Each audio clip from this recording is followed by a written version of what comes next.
Hi everybody, I hope you've all had a lovely Easter and are now enjoying this lovely weather that we've got at the moment. I'm going to be showing you some more of the different animals that we keep here, and I've tried to do a bit of a mixture this week, so there'll be different things, and I'm going to start showing you around now. Okay, so what we've got here are some of our lovebirds. The one on the left and the one on the right, they're black-cheeked lovebirds. And the one in the middle is a marsh lovebird, and also the little one down below is a marsh lovebird. The lovebirds come from Africa, and the reason they're called lovebirds is they normally pair up for life. So you have a male and a female, and they'll spend all their time together, laying their eggs in boxes. So what we do here, in the wild, obviously they'll be in tree trunks with holes in. Here we give them a nest box, and then we give them lots of nesting material. So it's twigs and branches and palms, and what they'll do is that they'll actually strip that off, and they quite often tuck it into their rump feathers, so that's the bottom feathers, and then they'll pop them back up into the nest box, and they're looking at doing that now. Now they can actually lay up to about 8 eggs, but about 4 is the normal amount, and they take about 4 to 5 weeks to hatch, and then mum and dad will both take it in turns to feed them.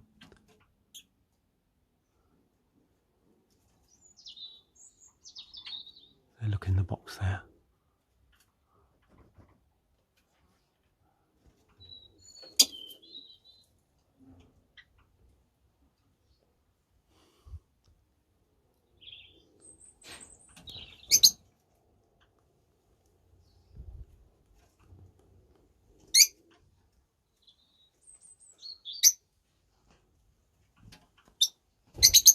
There you go, nice shot of them.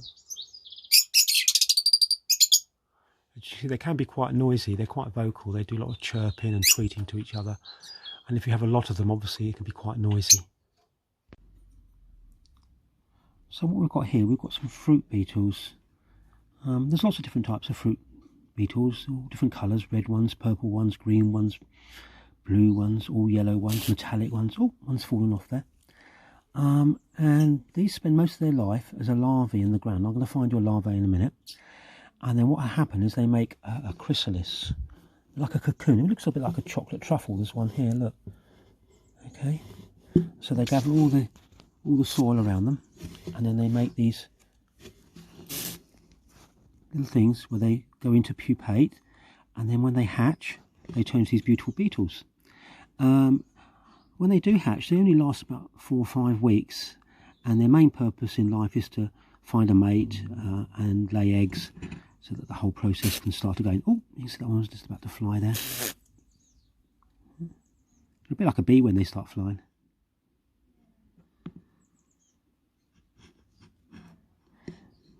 So these live in the forest, and all they do is basically they just eat fruit. So they love like bananas and apples and all things like that. So they're quite an important part of the ecosystem. They actually dispose of a lot of wasted fruits that fall on the rainforest floor. Let's see if we can find your grub. Let's have a look here. Oh, there's another beetle there. Another beetle there.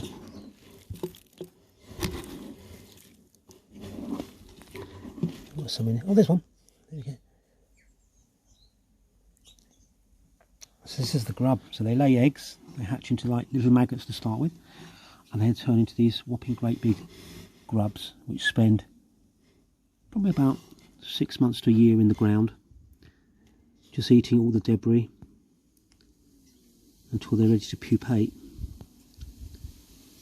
There she goes. They don't like being on the surface, so they'll just kind of hide straight away in there. Maybe got another one here somewhere. Let's have a look. There's another one here. Look. Is it? That's the grub and the fruit beetle together. Again, the grubs don't like being on the surface, so they're going to make every effort to get back down to the ground and bury themselves away so they can remain safe.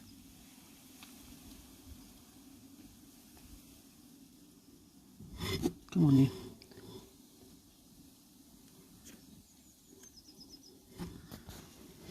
There it goes.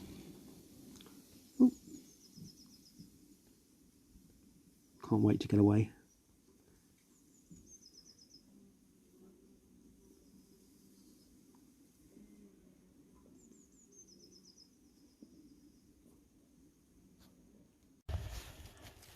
So these are really cute at the moment. We've got baby African pygmy hedgehogs, and these are now about 6 or 7 weeks old. So their eyes are now opened. So the bigger one on the left, that's the mum. And I've just given her some mealworms, so she's enjoying munching those. And the little babies here, they now have their eyes open. So they're going to be following mum around and doing exactly the same as her, looking for food.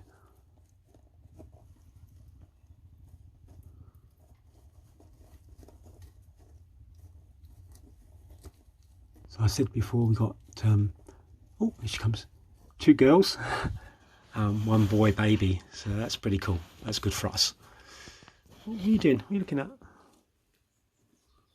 As you can see, she's not worried at all. And there's a little baby one there having a wander around. See, they've got their eyes open now. Oh, that one's looking straight out. Let me go panning a bit. There we go. Really, really sweet and cute. At this stage, we're just about beginning to handle them, so it's quite important that they actually get lots of hands on. Otherwise, they remain quite timid and very shy, and every time you pick them up, they'll just roll up into a tight ball. So from about now onwards, we'll be handling them every day and just reassuring them that nothing's going to hurt them and that they'll remain safe. Oh, showing her bottom there. There you go. Oh, little baby ones.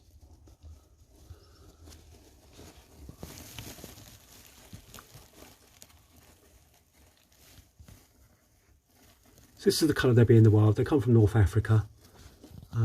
So they're obviously this other colour so they can blend in with their natural surroundings.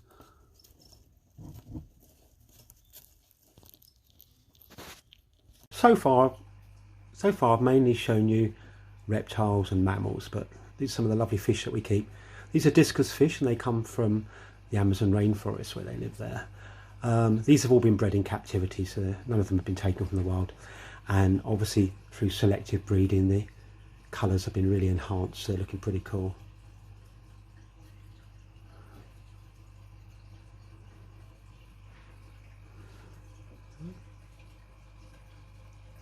They prefer like an acid type water, although over the years these have been bred so that they could just be kept in normal tap water.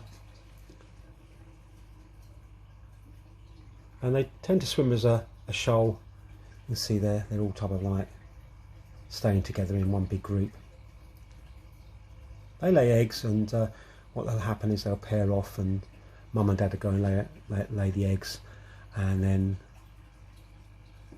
the male tends to look after the eggs, make sure there's no fungus or anything on them, and eventually they hatch, and then the mum produces like a slime on her body where all the little babies will actually feed off of that. Very relaxing. I've got these next to my sitting chair in the front room so I can watch them at night time. They're very relaxing. So we're back at our Netherland dwarf rabbits. These are the smallest type of rabbit in the world. This is a mum here, and over the back here, hopefully, there's our 2 little babies. So we've got a little ginger one, who's looking really, really sweet. She's a little girl, so we're not quite sure what we're going to call her yet, but she's really sweet. And a little boy there, that's her brother. He's something like a silver one, which is really nice. So these only weigh probably about 1 kilo when they're fully grown, so tiny, tiny little rabbits indeed.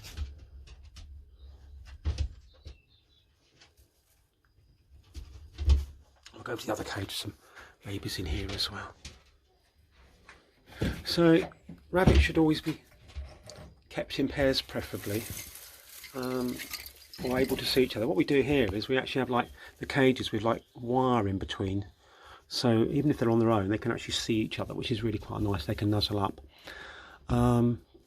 So the vets and RSPs actually recommend you keep them in pairs.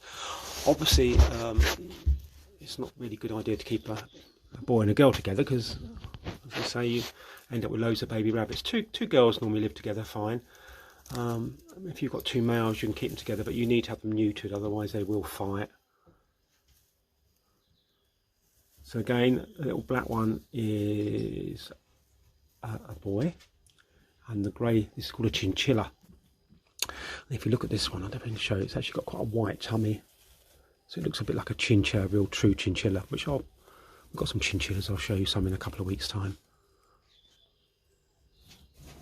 Once they get to this age, you know, they're able to look after themselves now. We like to keep them together with the mum for about 8 to 10 weeks, just so that they really do know what they're doing.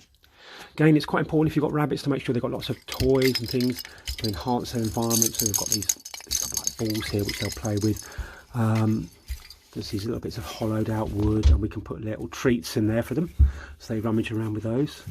And you can see also here we've got this type of like hay, what's made out of straw, I think, type of like a thing that they can go and hide, and basically end up chewing it to pieces like this and destroying it.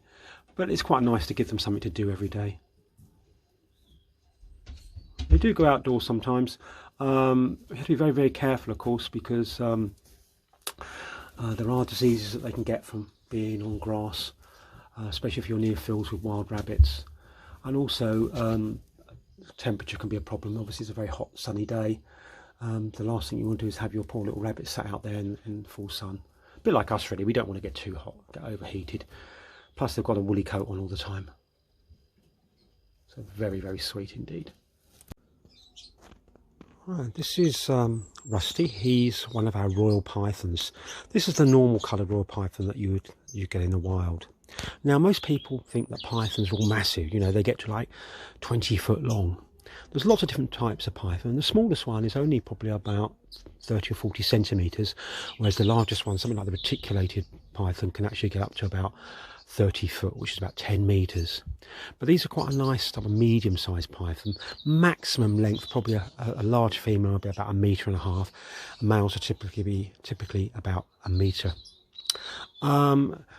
They do eat, the only food they will eat is either mammals or birds, so it's going to be rats, mice, small birds if they can get hold of them. Now they have to eat their prey whole, because obviously they haven't got teeth. Sorry, they have got teeth, but they haven't got teeth, and they can't take bites out of things. So what they can do is they can actually unhook or dislocate their jaw. So their jaw is about here on the side here. Yeah, and they can unhook that, and they can open up their mouth 4 times as wide as the head, which enables them to swallow the animal whole in one piece. Now they're always going to start with the head end, because there's 3 reasons. The first reason is you want to start with the smallest bit. And if you think about it, the head of a rat or a mouse or bird is small and pointy. You don't have to stretch your mouth over a big bottom to start with, so you start small and slowly work your way up. The second reason is that all the fur on a mammal or the feathers on a bird lay down the body. So that's why you stroke a dog or cat down. So of course if you went against that fur or those feathers would get stuck in your throat, which could be a problem. And the third reason is that if you go over a mammal's head, all the limbs, the arms, the legs, all fold in nice and smoothly, nothing sticking out. It makes it very easy to swallow. Now a snake like this, like Rusty here, is going to eat 1 item of food once a month. And this one eats like a medium-sized rat. Now about every 3 or 4 months, he comes up for a shed. And basically what he's going to do is going to change his old skin. So what happens, his eyes will go all type of like opaque. He won't be able to see anything.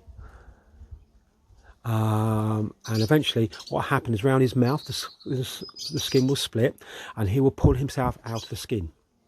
Now the skin actually rolls back on itself, and the reason it does that is because if in the wild, if they had ticks or mites on them, those ticks and mites will get rolled up in the skin, which would enable the snake to get away from them. Otherwise basically it just pulls itself out, all the ticks and the mites jump back on the snake, and then it's reinfected with them.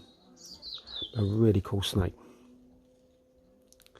Now, I don't know if he's going to stick his tongue out here, but they stick their tongue out. They actually use that to sense their prey. They can actually work out whether or not an animal's warm or cold-blooded. And of course, they're going to look for warm-blooded animals and also the size of that animal. So this one here is called a pink-tongued skink, and they come from Australia. Now, most lizards lay eggs. However, skinks can actually give birth to live babies.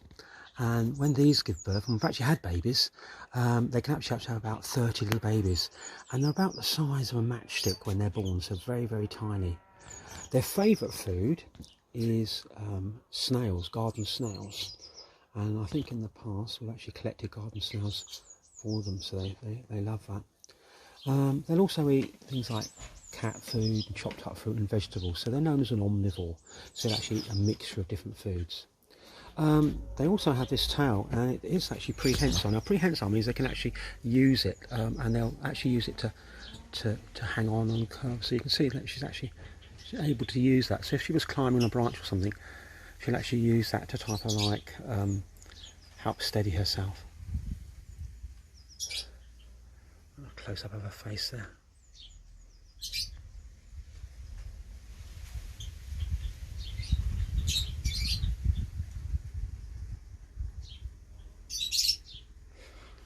She'd obviously love to sit there all day long, but of course this is down my garden. She'd end up disappearing pretty quick. She doesn't actually like sitting out in the sunshine too much. Very vulnerable. There we go. So guys, that's it for another week. I hope you've enjoyed seeing all the animals. Enjoy the sunny weather. Make sure you get plenty of that vitamin D by sitting out in the sunshine. Make sure you put some sun cream on if you're actually outside, so you don't actually burn. Have a safe week. Stay safe, stay well, and I'll talk to you soon. Bye bye now.